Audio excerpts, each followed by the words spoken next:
একটা আইরনি, সেটা হচ্ছে হ্যারি কেইন গোল করেছেন, এরিক ডায়ার গোল করেছেন, দুই এক্স টটেনহাম প্লেয়ার, এবং তাদের গোল করার পর বায়ার্ন মিউনিখকে বাদ পড়তে হলো। এবং এই বায়ার্ন মিউনিখকে আমরা এর আগে কথা বলছিলাম যে বায়ার্ন মিউনিখ অনেক বেশি চান্সেস ক্রিয়েট করে, এবং ভাসো কোম্পানি ম্যাচ শেষে একই কথাই বলেছেন যে তারা যে পরিমাণ চান্সেস ক্রিয়েট করেছেন গোল আরো বেশি পাওয়ার দরকার ছিল। কিন্তু যখন আপনি হ্যারি কেইনকে ইকুয়েশন থেকে বাদ করে দিবেন বা ইয়সুয়া কিমিখের ব্যাক পোস্টের ক্রসগুলো বাদ করে দিবেন, এবং লাস্টে কিন্তু ব্যাক পোস্টের ক্রস থেকে আসলে ডায়ার গোলটা করলেন, এই ধরনের এই কয়েকটা স্পেসিফিক ক্যাভিয়েট বাদ দিয়ে দিলে বায়ার্ন মিউনিখের ক্রিয়েটিভিটি আসলে ওই মানে হর্স শুইং করার মতো, আপনি এক উইং থেকে আরেক উইংয়ে শিফট করছেন, মিডফিল্ড পেনেট্রেট করার চেষ্টা করছেন, সেখানেই আসলে থেমে যায়, যে কারণে জামাল মুজিয়ালা অনেক বেশি গুরুত্বপূর্ণ ভূমিকা রাখতেন।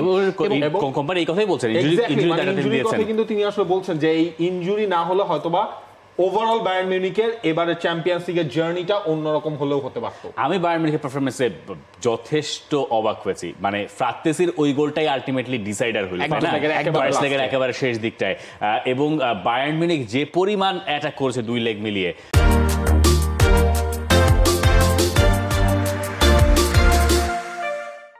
বায়ার্ন মিউনিখের বিদায়টা আমরা অনেকে ধরে নিয়েছিলাম, তাদের ডিফেন্সের কারণে সম্ভবত তাদের বিদায়টা ঘটলো এই জায়গায়। স্পেসিফিকলি আপনার সেকেন্ড গোলটা যেটা কনসিড করলো পাওয়ার, সেখানে আসলে মানে বক্সের ডিফেন্ডিংটা আরেকটু শার্প হলেই হতে পারতো, হয়তো উপমেকানো থাকলে ওখানে আরেকটু এবং হ্যারি কেইনের আমরা তখন আসলে রিয়াকশনটাও দেখছিলাম, মানে তখনই হয়তোবা তিনি বুঝে গেছেন এখান থেকে আসলে ঘুরে দাঁড়ানো বায়ার্ন মিউনিখের পক্ষে আসলে সম্ভব হচ্ছে না। ভিনসেন্ট কোম্পানি ম্যাচ শেষে তিনিও কথা বলেছেন, এবং তিনি যেটা ওই চান্স ক্রিয়েশন নিয়ে কথা বলেছেন, ম্যাচে এরকম দুটা মুহূর্ত এসেছে যেখানে আমাদের আরো ভালো করা জরুরি ছিল, কিন্তু একই সঙ্গে ইন্টারের কোয়ালিটিও আমাদের মেনে নিতে হবে, তবু ইন্টারের চাইতে গোল করার জন্য বেশি চান্স আমরা তৈরি করেছি, that's true.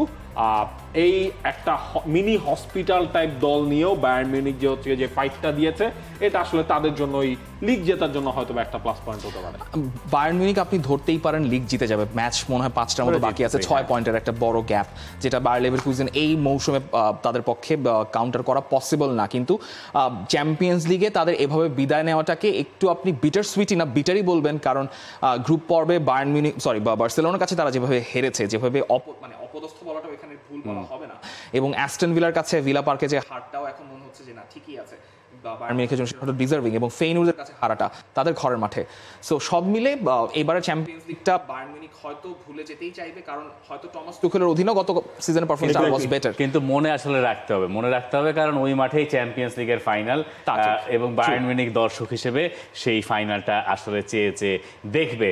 For more updates, subscribe to our YouTube channel and click on the bell icon. Follow us on Facebook and Instagram. Download T-Sports app to enjoy exciting games and highlights. Visit tsports.com.